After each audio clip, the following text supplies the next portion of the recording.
By the way, this is the Effing Good podcast. This is the Effing Good Podcast. My name is Brett Wachtel. This is my co-host, Ken Eiselhart. Today we're talking about London Calling. Yeah. I didn't mean to do this, but it's our second week doing an album review, and it's our second week talking about a double album. Second double album. There's a lot of parallels, I feel like, between this album and the last double album, Exile on Definitely. Main Street, that we went over. Yeah. Would you like to elaborate? Yeah, well, they're both really long, over Yeah. an hour. Definitely. And we'll get into it more, but I feel like this is, the Stones had a sort of a return to roots rock and Yeah. return to folk rock and traditional kind of R&B and blues, and in many ways this album's the same thing for the Clash. Absolutely, yeah, definitely. I mean, they cover some oldies on this. Brand New Cadillac is kind of like a going back to the early rock and roll roots. I can't remember who does the original.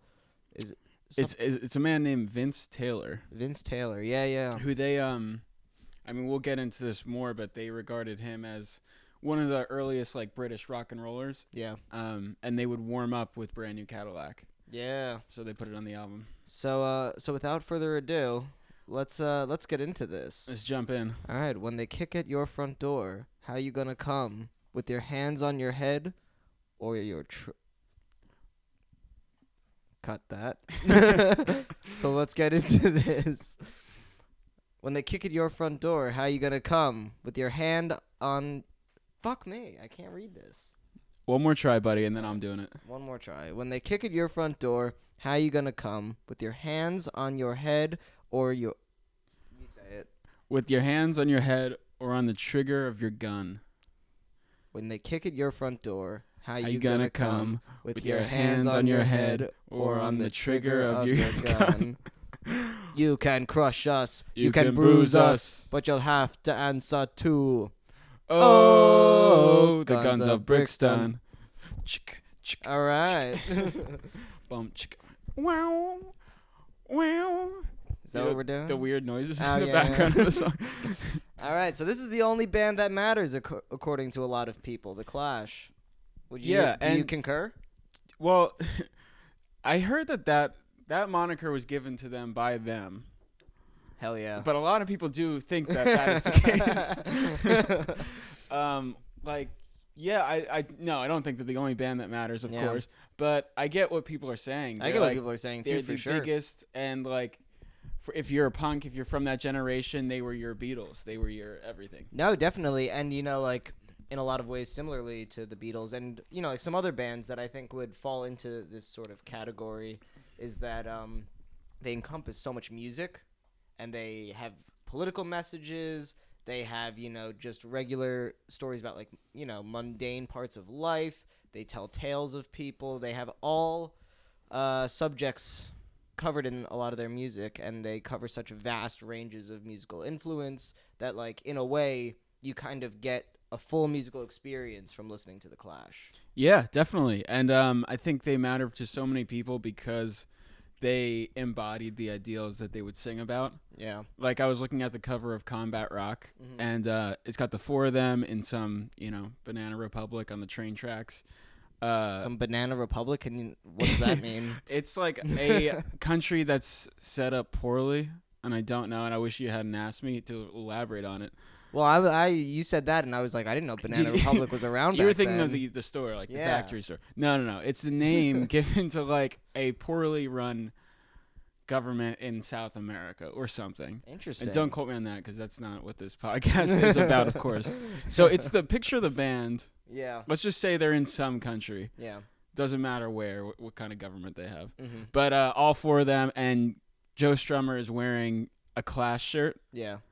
And it's so funny because, like, if certain bands did that, you'd be like, what the hell is this? Why is he wearing his Wearing your own own merch? yeah. But they embodied this kind of, like, pirate mentality. Like, Mhm. that was their flag. And it was a kind of a calling card of, like, a lifestyle, that they were a part of. They fought really hard to keep their ticket prices low, Yeah. make the records affordable. This record, for instance, was a double album, Mm-hmm. but they charged the price of a single album for it. I didn't realize even that double albums cost more than single albums. Yeah, well, just the amount of like The materials. manufacturing takes more. But yeah, I hadn't Yeah. really thought about the fact that, and it's true. Whenever I've gone record shopping, double albums are, you know, like if you get like a really good double album, it'll cost like $50. Yeah, Whereas, you know, a regular single side. yeah. So Yeah. they're really, their fans were passionate because they signed to CBS for their, I think for their second album maybe, or no, before, maybe for their first album ever. They started on, I'm not positive, but I know this was CBS. I think they started out on CBS, and when they signed, people were like that. Well, that's it. Punk is dead. Yeah. And then the same people who said that later ate their words because they really stuck to those punk ideals that they started with. No, definitely. And I think that even more, they really established themselves in punk as not just kind of like a burnout punk band, like, you know, something, you know, like the Sex Pistols, who release, you know, a great album, but one album and then that's it. And a lot of other bands at that time that kind of just like went in and went out. This was their third album. It was triumphant. It was like, it's a double-sided album that's near perfect. Yeah. And thank God they moved on from that early punk sound because Oh there's my nothing God. more tiring than that. Oh, over and over. seriously. No, I mean, the Clash would not be the Clash without London Calling. Yeah. And then, I mean, Sandinista is like, you know, they really just they they took what they did on London Calling and they just doubled down on it. Yeah, they went to far lengths on a Sandinista. I know Joe Strummer said of that album, he was like, only the brave get to side 4. So they were very experimental at that time. Yeah, maybe one day we'll do Sandinista, but I think that that's going to take a little bit more than we're used to doing for research. Yeah. So starting off this album is the song London Calling. For me, London Calling is one of those songs that you know as soon as it hits, you know, that first chord, not even like that first full chord, just that first sound. You know it's London Calling. It's just a bar chord, you know, a minor. Yeah. And it's got I mean, just to talk about the name of the album and the name of the song. So that was from the BBC World Service when they would like broadcast overseas during World War II. If you were in a different country, you would hear "This is London Calling." Yeah. So you hear that. That's the opening of the album. It kind of introduces the whole vibe of this. Yeah. This vibe of paranoia. And lowly characters living by the river, you know, in this post-nuclear world. No, absolutely. And I think that that's only the beginning of this album and the themes that it covers. You know, some of the other themes are, you know, just things like isolation, consumerism, you know, the Spanish Civil War, fascism. It's everything under the sun is covered on this album. Yeah, it's like it's like how like a Forrest Gump just takes like the second half of the 20th century and balls it up. This album does the same thing with rock and pop culture and like. No, it really does. There's this cool line of when he's in doing and we could get this more on Track If Felix everywhere. Yeah, but like he's doing Clampdown live. Yeah. And he puts on like a Brando voice. Really? Yeah. So what in these days of evil presidentes. Oh, interesting. I think I've heard that recording, but I've never really thought of it that way. Yeah. That's funny though. So let's take a second to talk about this album cover too. Yeah. I mean, it's iconic. It's got the Elvis sort of inspiration with the London Calling, Elvis Presley. Yeah, his first album. I think it was his first album. Yeah, that's got that kind of famous print that a lot of other people have gone on to do. But with the Clash, I think the Clash really gave it this second life of fame. Yeah, and it speaks perfectly to the theme of like that was Elvis doing like, you know, he's the king of rock and roll, and this is us. We're doing rock and roll. Kings of punk. Yeah, exactly. Yeah. Like a punk return to rock. Yeah, and I mean, and Paul Simonon, their bassist, smashing his bass it's got to be one of the most famous rock and roll pictures of all time. Yeah, it's crazy. And I know he was kind of embarrassed of the photo. Yeah. Because it was a moment of frustration. From what I know, they were at a gig and they wouldn't let the kids jump up or stand up from the seats or something, the people who were there. And so he's just upset. And he smashes his bass. That's and crazy. He's upset. He's like, "There's nothing wrong with the bass." Like, cause he was like, "It's a perfectly good bass," but I was just upset with the whole situation. Could you imagine being at a show and they were like, "You can't stand"? Yeah, I would be upset too. I would be upset as well. Yeah. I want some basses broken in that case. Yeah, I wanted to briefly talk about album covers in general, and just like I think we need to discuss how big this album cover is. I think like for me, it might fall on kind of the Mount Rushmore of album covers. Of great album covers. Who do you think are your top 4 album covers? Okay, this has got to be up there. Even better than the original Elvis. I feel like it takes on more meaning. Oh, me having too. a No, reference. totally. Yeah. Sorry, Elvis. Yeah. Move over, roll over, Elvis. Dark Side of the Moon. I've got that. That's iconic. Oh, come on. All right, wait. That's 2. You give me some. I've got Abbey Road. Okay. I just feel like it's Abbey Road. Always the Beatles with you. Listen, it's for a reason. I'm not. It's 4 men walking across the road. Yeah, and it's iconic. Yeah, no, it is. It's probably one of the most visited roads or crosswalks in London. No, it probably is. Yeah, but so I've got Abbey Road, Nevermind, London Calling, and then I was debating. I think it's Dark Side of the Moon, but I also have the Velvet Underground in there. Okay, yeah, the banana is pretty big. The banana, yeah. Yeah, so I'm gonna put that on my 3rd. Okay. And then I would need to think of a 4th. Give me some other ones. Well, I had Nevermind. Nevermind is really good. I would also I think say that's pretty iconic. Yeah, I mean, like honestly, I'm not really sure like what else would belong like that. You know, like even like Radiohead's albums don't have like that effect, that T-shirt effect. You know? Yeah. Yeah, that's a good point. You know? Something like it immediately calls to mind the band, the image, the sound. No, and those are like the 5 albums. I mean, like you could even think. What about the Weezer album with Hurley? The Hurley album. You know, what do you think of that? For us Lost fans, that's a big deal. Yeah. I mean, an album called Hurley, like there's nothing really as great as that. So if anybody's a Lost fan out there, I'd be happy to join your Lost podcast. Yeah. I could talk for hours about it. But yeah, no, I think that those are the albums, and I think that I'm honestly just gonna take out the Velvet Underground and make it Dark Side of the Moon, Abbey Road, Nevermind, and London Calling. I think that those are 4 albums that you could play for the rest of your life. True. If you're on a desert island and you've got those 4 albums, you know. Desert Island albums. Desert Island albums. You don't really need anything else. Yeah, no, for sure. So this album has a couple of covers on it. It's got, like I said, Brand New Cadillac, but then Wrong'em Boyo, which is, it's a B-side, I guess. And it's a smaller, not everybody really listens to it that much. It's not one of the singles. It's not a song that sticks out, but I think that it's one of the best songs. Oh, it's amazing. It's so fun. And it starts out with Stagger Lee. Yeah. Which because I can't understand Joe Strummer like half the time. Yeah.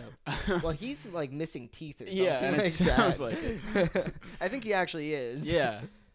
So I never knew he was saying Stagger Lee. Yeah. And I was thinking I only knew Stagger Lee actually from Nick Cave.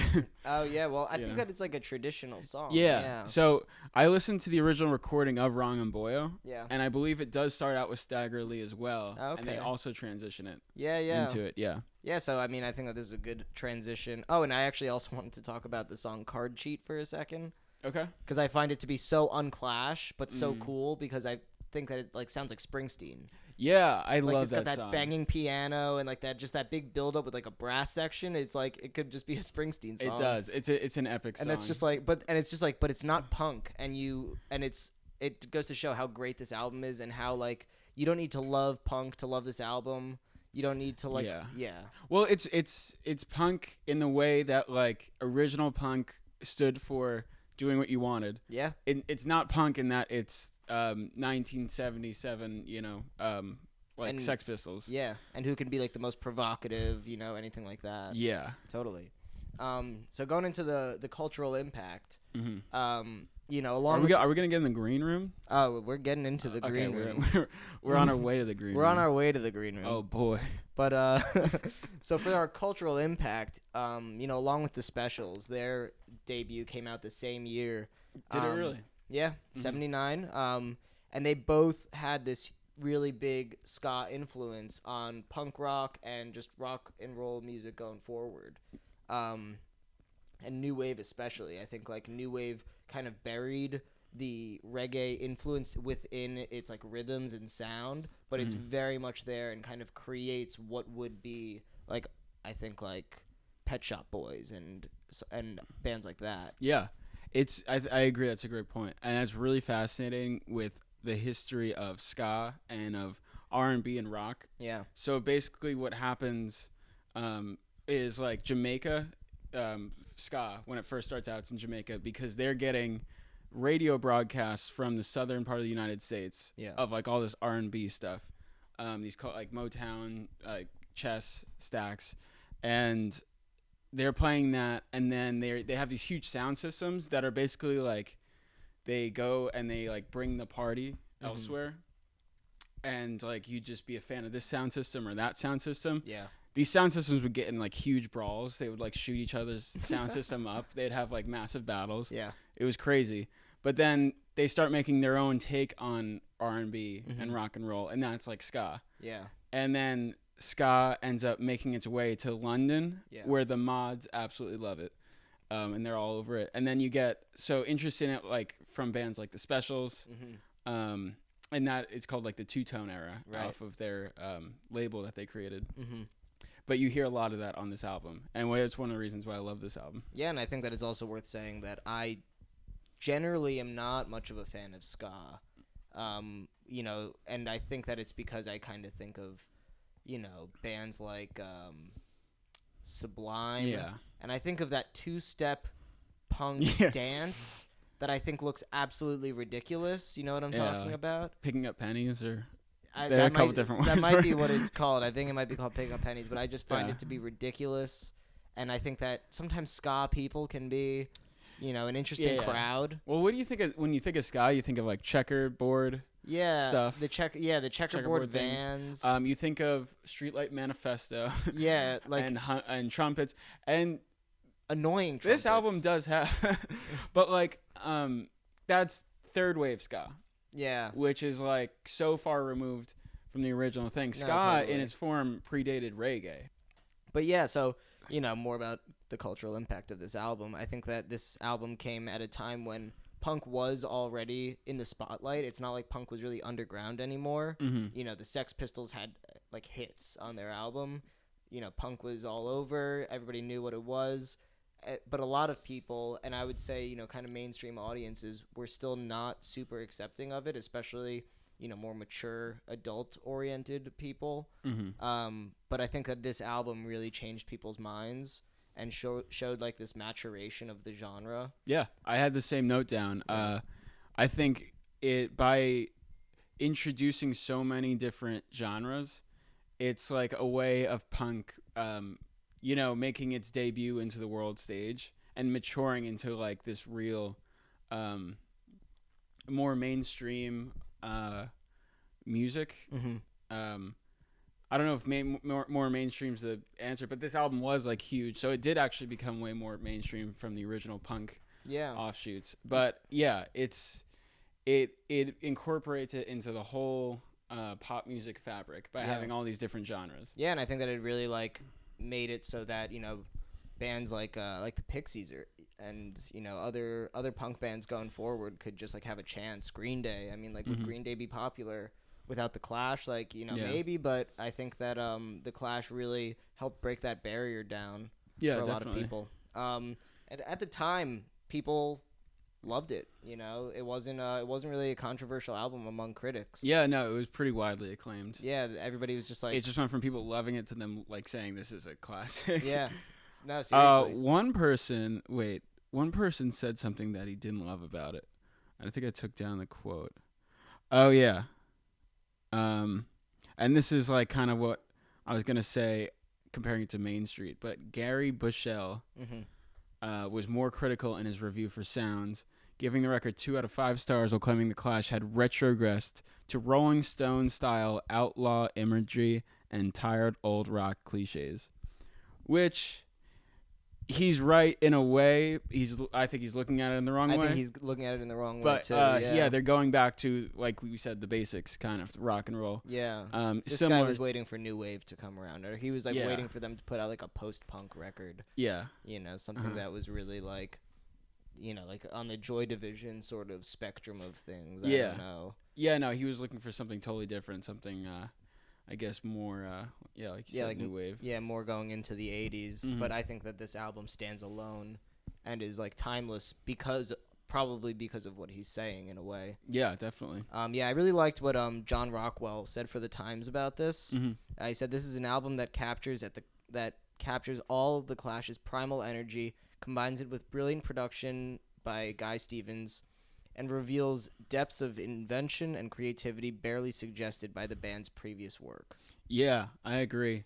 It's like a Wizard of Oz moment from those two albums that I like, but I'm not a huge fan of. Yeah. To this album, it's like a Benz to OK Computer. That's like not a bad. That's a pretty good. I mean, and I love the Bends, but that's Yeah. actually that's a pretty. But a lot of people love Give 'Em Enough Rope. Yeah, that's a pretty apt comparison, I would say.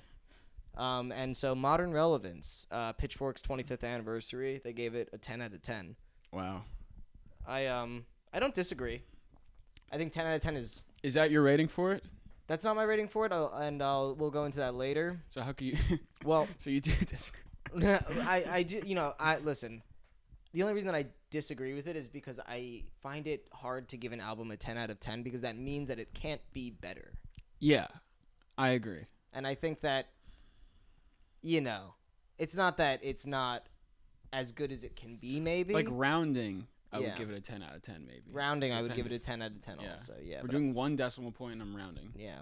Definitely 10 out of 10. But yeah, and, we just talked about how it kind of changed the face of punk and gave it kind of this sophistication and merit, especially with, I think that the Sex Pistols and the Ramones definitely had subjects and depth to their lyrics, but it was said in this very crass way that really, like, just turned people away from it. It was nihilism with those bands. And the Clash were very positive. And revolutionary. And they're very, like, their messages were often anti-drug. Yeah. And very...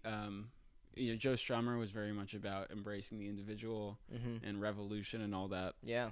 Not so much let's destroy ourselves. Yeah. And that was what the Sex Pistols represented. No, totally. And that was a revolution in and of itself, but you can't do that forever because you'll just destroy yourself. And the Ramones were kind of like, they were nihilism, but they wanted to have fun. Yeah. They didn't want to say anything too touchy. And I think that maybe they would have if it wasn't for Johnny Ramone. Johnny Ramone was like, he was a Reaganite. And Joey Ramone was like kind of still a hippie. Yeah. I don't think either of them were too intelligent. They just wanted to sniff glue They just and go to wanted the beach. Exactly. And who could blame them? I mean, yeah, no. When you're in New York City, there's worse ways to spend a day. yeah. All right, so let's go into the green room. Getting into the green room. Yeah. So this was who's there? It's the Heaven Good podcast. We're going into the green room. So this was recorded at Wessex Sound Studios in London from August to November 1979. London. Yeah. And they didn't have any Yes, it songs was. prepared going into this. They did not. They They had those covers. They had those covers. I don't know if they planned on. I don't think they even planned those covers, really. Yeah. But Jones and Strummer, they had like writer's block for a year going into this. Yeah. And I don't know what that means. Well, they had similar to the Stones. I think they just got out with their old manager. Yeah. And yeah, they were. As I recall, they were releasing albums and touring a lot, but they had one of the worst deals with CBS. That was like kind of held up in the future as kind of the perfect example of what you don't want to do. And it had them paying for most of their expenses. Right. So they just had to keep making music and touring. So they weren't rolling in any kind of money. And so like I would imagine at this point they were kind of pretty tired. Yeah, no, and they started recording this, I think, or at least like kind of rehearsing and practicing this behind a garage. Yeah. That was like the first location that they went to go in and write. And to do this record, like you said, they kind of like they they had like a whole turnover with their management and everything like that, and they wanted to enlist a new producer. So in comes Guy Stevens, who Guy Stevens. is a really interesting guy. What an interesting fella. An interesting guy. Yeah. Oh no, but yeah. So he was a producer that was kind of known for certain production techniques that would elicit a rock and roll, very raw atmosphere in the studio. Yeah. Before that, though, he was the host of this R&B disc night. Yeah. And I know this because I'm reading this book last night, A DJ Saved My Life. Mm-hmm. He was one of the first guys on the London scene, Mm-hmm. right when clubs were getting big. Yeah. So it's the mod scene, and they're all about American imports, like Motown and all that, and amphetamines. Yeah. So on Monday nights, Guy Stevens would host an R&B night. And basically, if you were out from Friday and still out by the time it was Monday, you'd go over there to Guy Stevens' disc night. And over there, you'd see the likes of The Who, like the Beatles, the Kinks, the man who would later become T-Rex. Mark Bolan. Yeah. So he was kind of huge in that scene. Yeah. He also was a huge alcoholic. Yeah, I was about to get into that. He's a big alcoholic and really liked speed. Yes. As I think, I think that was pretty par for the course at the time. Yeah, I mean, that was definitely his scene coming up. Yeah. So yeah, CBS is none too pleased with this decision. Yeah, and before they could even get him, they had to find him. Yeah. They couldn't like locate him. Nobody really knew where he was, but he was kind of known to sort of, hang around bars in London and in like Oxford, I think it was, or Oxford Square or something like that. Some British place. Yeah. But he would hang around in bars there, and Joe Strummer like found him in a bar, just kind of like flopped over on a bar. Yeah. And he like talked to him, and I think Guy Stevens like bought him a drink, and Joe List,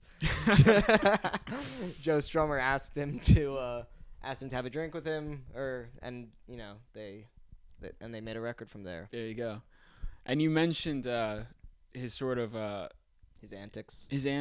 Yeah. Yeah. No, definitely. So some of them were like he would throw chairs and ladders and like mic stands in the room and kind of scream and dance in their faces to like get like try to like get a crazy sort of sound from them. Really like raw, like on edge rock and roll sound. And it's hilarious. It's crazy. Do you see the videos of it? I haven't. There's one video of it. It's like a 2-minute video online, and it shows him. You don't know what he's doing. You see Simonon, he's playing bass, and right behind him at the piano is Guy Stevens. Yeah. And he's got a ladder, and you're like, what's he going to do with that? And he puts the ladder like diagonal onto the piano bench, and then just starts. He looks at the cameras like, you filming? And then he walks up at a couple rungs and falls off it. Yeah. And then he bangs a chord on the piano. And then he looks back over at the camera like, are you still filming? And then he runs to the back of the room, and there's like a giant stack of chairs. Yeah. And he just like pushes it. He's like an ape kind of in the studio. Yeah. He just kind of pushes it, and he carries one into the the main room, and then picks it up and looks at the cameras like, you recording? And he just starts shaking it like that. And but it's hilarious. The band loved working with him. Yeah, so I mean, like, and I ask, where have all the dedicated producers gone? Yeah, I know. That's the guy you want in the studio. This is who you want. This is the kind of thing that you want. I mean, like, as a musician, how do you think that would affect you? Would you like that kind of a thing, or would you be like, I get it, but that's too much? I think that would be annoying as hell. Yeah. But like, it's not. But do you think that if he keeps doing it and you're playing through it, do you think that like what kind of an effect? Do you think that it would have a positive effect? I don't know. I mean, it seemed to work with them. Like they liked it. They're smiling in the videos. Like it's working for them, and they're coming from tours where people would just be spitting on them. Yeah, they were used to the craziest antics. No, so true. Maybe that helped them get over the hump of like this weird record studio. And and I was gonna say, well, so like having these kind of crazy crowds and then going into a polished studio. Yeah, it could make you sound completely different. Because you're not playing to crowds that are spitting on you and trying to get on the stage. You're playing in this like, hollow room where everybody's quiet, and like, how are you supposed to replicate the sound that people are used to hearing on stage?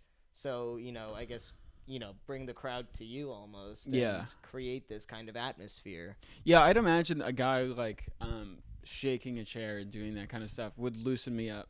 Yeah, Because like I can't, he's already a fool. He's Yeah. already making a fool of himself. I'm fine. yeah. So like, yeah, if you were in the studio and you were recording, what kind of antics do you think you would want a producer to do, to get the sound that you want?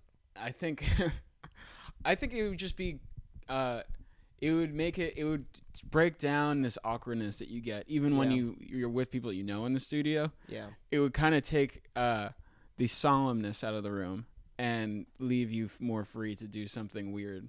Fair enough. Yeah, Take risks. Yeah. Just get creative. Do anything. absolutely.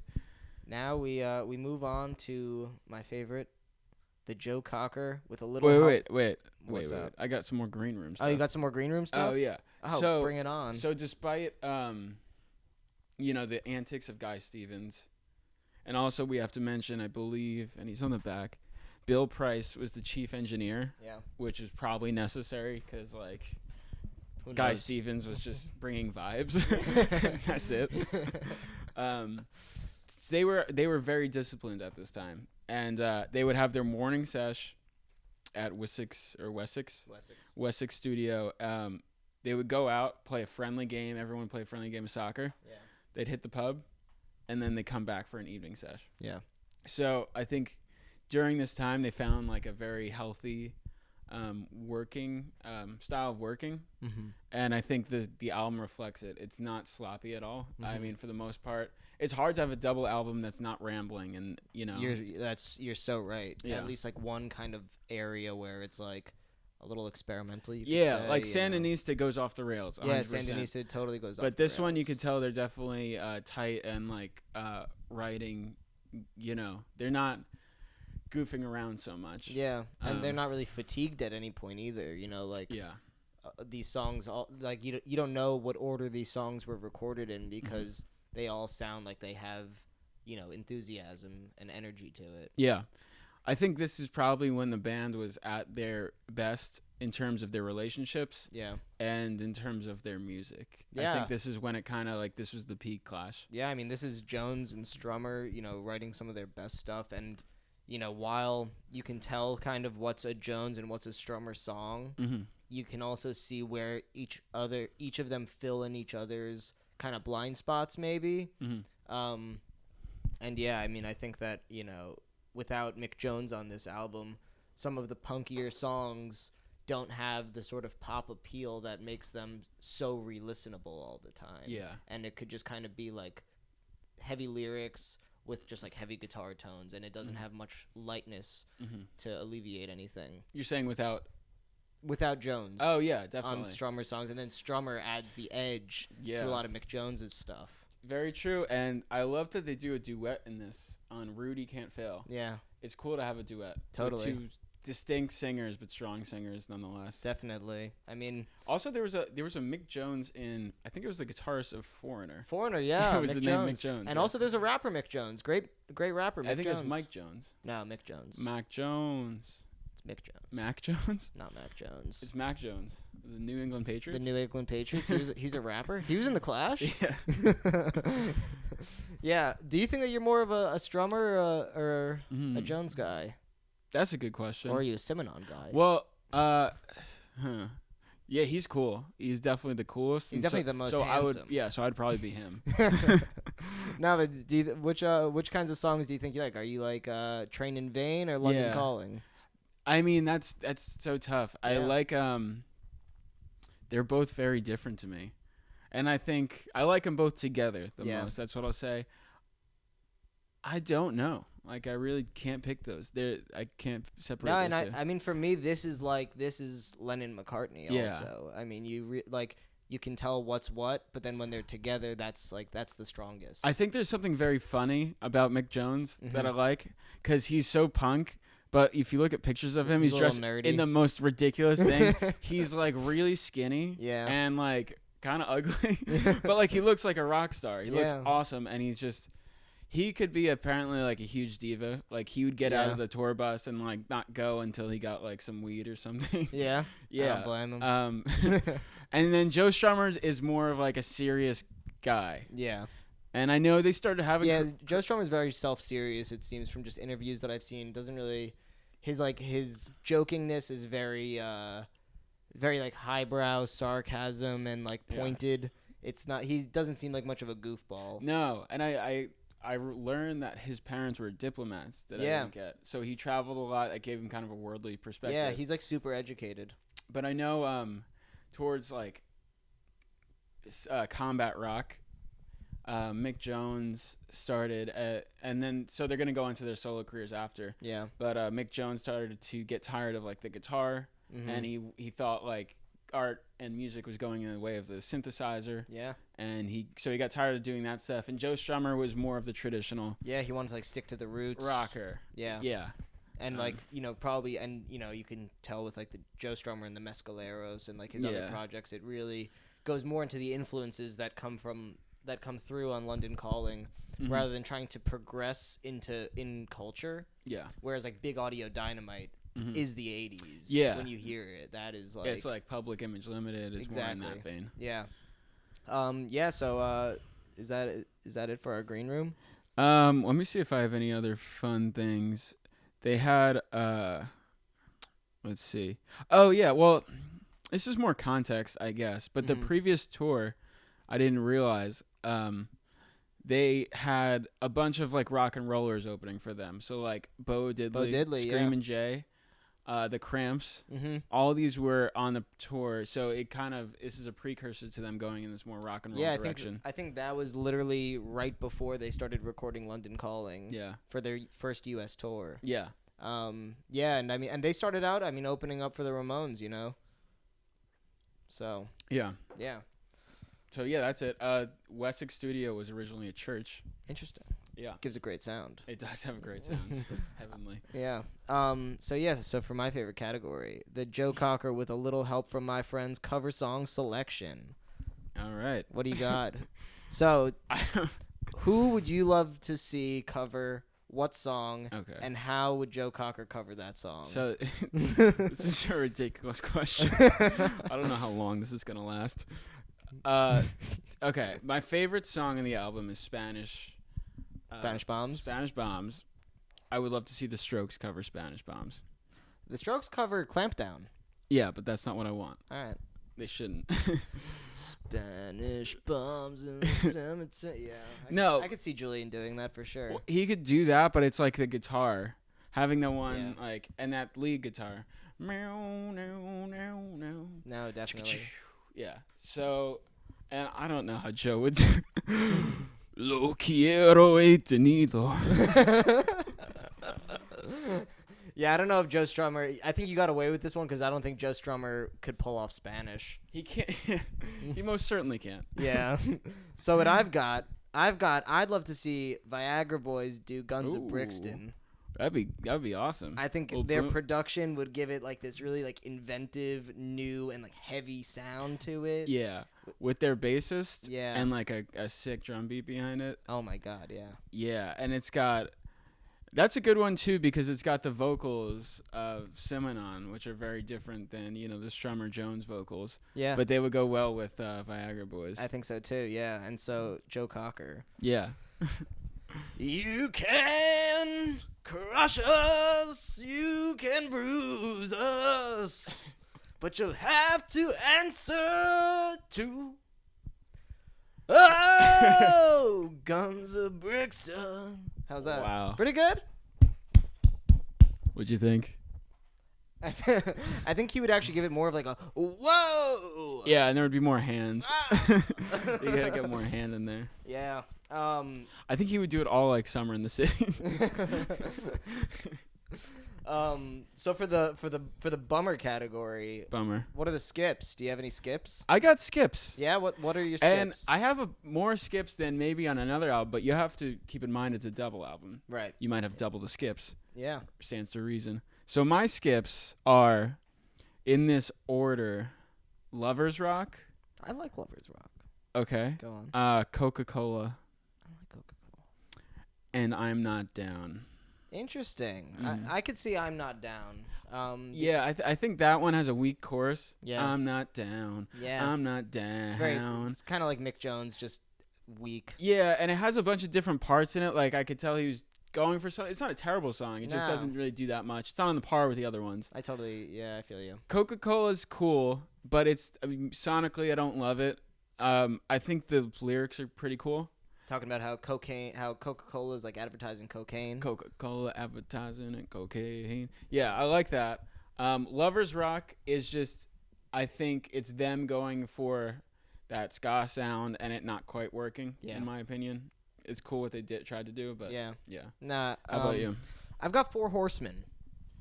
I don't love Four Horsemen. Okay, why? I just thought, I don't know. I was going through the album. I was listening to each song, and this was kind of the one that just felt the most filler to me. So what I like about Four Horsemen is I also think that lyrically it might be the weakest. I think I like the outro to it a lot. Yeah. Because it ends on that boom boom boom boom boom. Yeah. That little Beatles like kind of homage there. Yeah. And this is the reason why I do like this one. It's not one of my favorites either. Yeah. But I wonder if it's some way a jab at the Beatles. And I would have to look at the lyrics a little bit more, Well, but the Four Four Horsemen Horsemen. being, them, and them kind of somehow bringing about this apocalypse of, like, rock music or, Yeah. like, yeah, so, or No, that's this signal of the end of, like, culture. It's an interesting insight. I definitely thought of the Beatles listening to it, but I didn't go the step further and be like, this is a jab at the Beatles. Yeah. I just thought that it was kind of like I was just thinking about it. But I could definitely see that. And also while we're at it, you reminded me of this with your acapella drumming. But Topper Headon, his drums on this are excellent and underrated. Oh yeah, they're incredible. All that that really clicky drumming is great. Well, he's so varied all over the album, so many different styles. Yeah. And they realized at a certain point that he was like a human metronome. Yeah. He could keep time like no one else, apparently. So he was fantastic with that. And one of the reasons why I love this album in general, but like the parts are so varied in terms of all the drum parts are different. Yeah. The bass lines are incredible. Vocals, there's so many different kinds of vocals. Yeah. From like soft to punk to screaming to whatever. To like jokes like Jimmy Jazz. Yeah. J-A-Z-Z. J-A-Z-Z. Another great song. I love that line. Yeah, no. See, he was here, but he's showing out. Yeah, no, I think that's I can't. That's like about is that about like a what is that about? Jimmy Jazz. It's like a tale. It's a tall tale. I don't know the lyrics so well, but to me it sounds like That's someone did something. Jimmy Jazz probably did something. That's one of the and songs he's just where fucking with the it's police. tough to understand Joe Strummer on. Yeah, but it's got that's a character. Yeah, and that's what I definitely. love about that. It's such a funny song. Yeah. And then yeah. that's also them, like, it's such an interesting album because, like, that's such an old kind of rock and roll sound. Yeah. It's a traditional R&B, like, swung, like, da, da, da, da, da. Yeah. A boom, boom, boom, boom. Yeah, no, and they pull it off. Yeah. Well, I was just looking at these Four Horsemen lyrics. Yeah. See if I could get anything. But this sounds like, I don't know. I'm not minding anything here. It does seem to be about, one was over the ledge, one was over the cliff, one was licking him dry with a bloody great spliff. when they picked up the hiker, he didn't want the lift from the horseman. Interesting. These are amazing lyrics in this album. Yeah. What's it? He who fucks nuns will later join the church. Yeah. Taking off his turban, he says, "Is this man a Jew?" What? That's the opening line of Clampdown. And what is the opening? Death or glory? There's every cheap hood strikes a bargain with the world. Yeah, That's a great line. it's so many good lines. This the We haven't even really talked about the lyrics, but the lyrics are incredible. Spanish bombs in the cemetery walls. Yeah. The black cause of Guardia Civil. I mean, you can really learn about the Spanish Civil War just from that song, and I love Yeah. songs like that because as a bit of a history buff, I love hearing, Like about to break a mental sweat. I love to break a mental sweat. Yeah. Yeah, it's like I have no idea what the fuck that song's about, but Yeah. it sounds. Well, you should check out Federico Lorca, who is like kind of the subject of it. He was like killing anti-fascists, I guess, in the Spanish Civil War. he was a poet. He's a poet. He was a poet, Okay. and I think that what they're talking about is sort of like the days of Federico Lorca Yeah. are over. Dead and gone.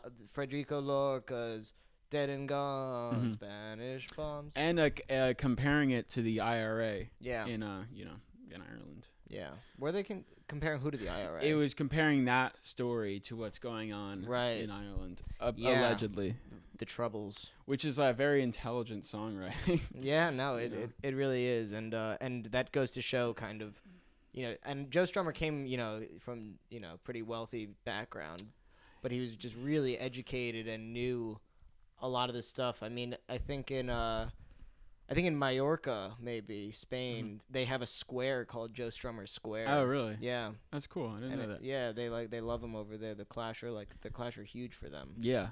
I mean, the political influence that he brought cannot be like understated. Yeah, And that kind of edge, that political edge, that's what inspired Public Enemy and Chuck D specifically. yeah,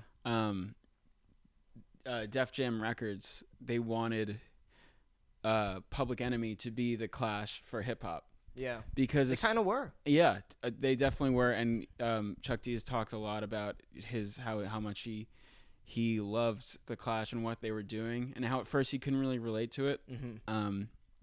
But then kind of saw the political edge that they were going for. Yeah, And a similar thing was happening for hip hop that happened to rock and roll, where hip hop, it was a very new thing, but it started becoming this genre of affluence, mm-hmm. and that's what the songs were about, and that's what the image was about. yeah, And just like rock and roll going into the 70s and the excesses and the heights of fame, yeah, punk bringing it back down, Mhm. making it about people and proletarian struggles yeah. and all that. That's what Public Enemy was going to do. They were going to write about real songs. You Yeah. know. No, and Public Enemy is also another timeless band. Yeah. There's a lot of hip hop from the early days of hip hop that's kind of died out in terms of just like how outdated it sounds. Like Run DMC, stuff like that. Yeah. But when you listen to Public Enemy, it still is like awesome. It's still like just sparks of fire under your ass. Oh, Like, definitely. It's awesome. It's still biting. Yeah. So yeah, let's rate this album. Okie doke. I've got it as a 9.8. That's high. But you are like, you're the Paul Abdul of this. I'll take it. That's closer to, we were a little farther off in the last one. I give it a 9.5. Yeah. Yeah. The reason, I mean, my knee jerk was 10, but Mhm. like we talked about it, how could it be a 10? Mm-hmm. Once you put something at a 10, then you're comparing everything to that. Yeah, no, definitely, and And I could stand to bring mine down to a 9.5. that being said, though, like this is probably my favorite album of all time. Yeah. So if there's gonna be a 10 for me, it probably would be this. Yeah. But it's not perfect. The only reason I take off a couple points is because there are songs that I don't necessarily love. No, totally. Yeah. So it can't be, Can't be perfect. But you only skipped one song on it. Yeah, I only said that I would skip one song. I was going through them all, and even a song like "Lovers Rock," like I was like, all right, I could really get down to this. Also, there's a great bar in Bed-Stuy called Lovers Rock. I don't know who that would help if any of you are from Bed-Stuy or Brooklyn, but yeah, Lovers Rock, great bar. There's also a Joe Strummer memorial on the side of Niagara by Tompkins Square Park. Yeah. Yeah. True. All right. Well, while we're at it, though, what's your favorite song in the album? Huh? Bucko? I want to say Spanish Bombs, but I also want to say Clamp Down, Yeah. and I might say I think I'm gonna go with Clamp Down. Clamptown's amazing. Yeah. The live video of that is so cool. Yeah. They all come up to the mic at the same time. Yep. Taking off his turban, he says, "This is man." And then the little ad libs. Yeah. like Mick Jones comes up to the mic, he goes 1, 2, 3, 4, yeah, you go. and he does one of the coolest. Yeah, and that part on the record, they do like that thing that's like in Crazy Train, that Yeah. you know, but Mick Jones is the perfect like guitar like move slash Yeah, and it's foot that kick. sort of like wiry thing that you're talking about that kind of gives it this cool sort of image. Yeah, it's such a good performance. And then he's like, "Let me take you into the machine room," and he puts the mic up to Topper as he's playing. Yeah. Um, Yeah, so and then last category, if you like this, then you should listen to this. okay, I got 2. What do you got? I've got 4. 4. Okay. I've got 5 actually. All right, I'll give you 1. One of them is a little bit is a little shaky. Both mine both of mine have the same guy in it. Let's hear it. So Park Life by Blur. Cool. Yeah. Good one. For a couple of reasons. If you like long double albums by British people, then this is your album. With also like a vast range of sound. Yes. Okay, that's my other point. Lots of different sounds on it. An album, 2 albums that are both about like the life of the time, like contemporaneous life, boredom, alienation, consumerism, basically like, a youth being fed up with shit. Yeah. So, yeah, that's the one. And then the other one is also Damon Albarn. It's the Gorillaz debut. Oh yeah. It's a good one. Yeah, I think listening to the Gorillaz and the Clash side by side is great. Yeah. They're doing a very similar thing in terms of like they draw on a lot of similar influences, especially with hip hop. I guess which is later, But I'm sure if the Clash had lasted that long, maybe they'd venture into that. Man. But that I see that like they're carrying that torch of like let's take this rock into like this hip hop zone. Yeah. They also have like Spanish influences on that first album. Yeah. And there's some reggae in there, like dub reggae. One of the saddest things that we haven't really brought up is that Joe Strummer died so young. Yeah, he had cancer. Heart attack at 52. Heart attack. Yeah, that's tragic. And he was one of the healthier ones. I don't know. Yeah, I mean, he ran a marathon. I think he ran a marathon like in the 80s. Yeah, but that's still a marathon. When have you run a marathon? I will never run a marathon. Yeah. But no, you're right. And I mean, he certainly was healthy enough to play pretty fucking punk shows. Yeah. At 50 years old, and they were planning on reuniting. Yeah. They were gonna get to like he died like a year before they were in the Rock and Roll Hall of Fame, and there's a really great video of him and Mick Jones playing White Riot together, like as kind of just like this surprise thing. Yeah. Where he just brings up Mick Jones on stage and they just play White Riot together, and it's like 2001 or something. That's very cool. And then so they like from there they like it's pretty much confirmed that that the Clash was gonna get back together and do like a reunion tour. Yeah. Like with their Rock and Roll Hall and of Fame. everyone else is alive too. Everyone else is alive. Yeah. Topper, I know he got clean.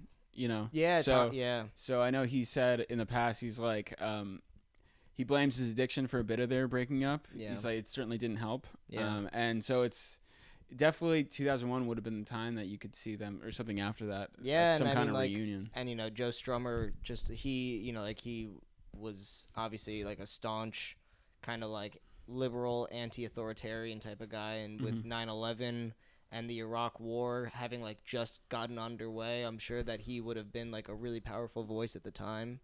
But then also we were talking about Gorillaz. Paul Simonon and Mick Jones are like regular collaborators with Damon Albarn. Yeah. I know, like what was their last one? Plastic Beach. They play on Plastic Beach. Yeah. They tour with him. They play together with him all the time. It's a match made in heaven. I mean, it works. No, it really does, and they look so cool together. Yeah. Yeah. So what I've got the special self-titled. Nice. I think if you're gonna if you like London Calling, you should definitely check that out. Yeah, that I recently got really into specials, and that whole scene is so cool. It's definitely worth checking out. Yeah, definitely. I've got Doolittle by the Pixies. Okay. I think that it leans into some, just really like raw energy things, and maybe it's not so much this album, just kind of the Clash in general. I think you would like Pixies. The Strokes is this It I also have, which I think is a little bit shakier. You know, it's a little bit more obvious. It's a little bit more easy to like. I'd be surprised if you like London Calling if you haven't listened. Okay, to the that's Strokes fair, anyway. but what do you think? Why would Well, I you think say Juliet and existed? Casablancas, and with him regularly covering a song like Clampdown, Yeah. you can see that he really takes a lot from the Clash. Mm-hmm. And I think that maybe even the drumming style of Fab in the Strokes, that clickety kind of like very timed out drumming, Yeah. is a little topper-ish. Okay. I don't know. It's All right. it's a little shaky. I don't know about that one. Welfare Jazz, Viagra Boys. That's a heater of an album. I think if you like Welfare Jazz Yeah. and the experimentation on London Calling, you should definitely check out Welfare. Or maybe even their latest album too. Yeah, no, I mean Viagra Boys in general. Definitely vouch for Viagra Boys. Yeah. And then Joy as an Act of Resistance by Idols. I think a lot of the themes you would, if you like the lyricism of Joe Strummer, you would really be into the lyricism of Idols. Yeah, that's what I've got. Great. Those are all good ones. All right. Anything else to say about this? Well, I'm glad you asked. No, seriously. I have nothing. I don't think I have anything more to say about this. I don't think anything more could be said about this. I think we opened the book. And closed it. You think that we covered it all? I think we opened the book and closed it. This is the only. If you're gonna if you're gonna try to learn about London Calling, this is all you need. The definitive This is the podcast. This is the definitive. Even though Chuck D actually did a podcast about the Clash. Really? Yeah, it's bullshit compared to this though. Oh, really? I bet he's just not eloquent. No. Well, I don't understand his credentials either. Who's this guy? I don't think he's qualified. Yeah, no, I totally agree. Yeah. All right. Signing off. My name is Brett. My name is Ken. And this is the Effing Good Podcast. So long.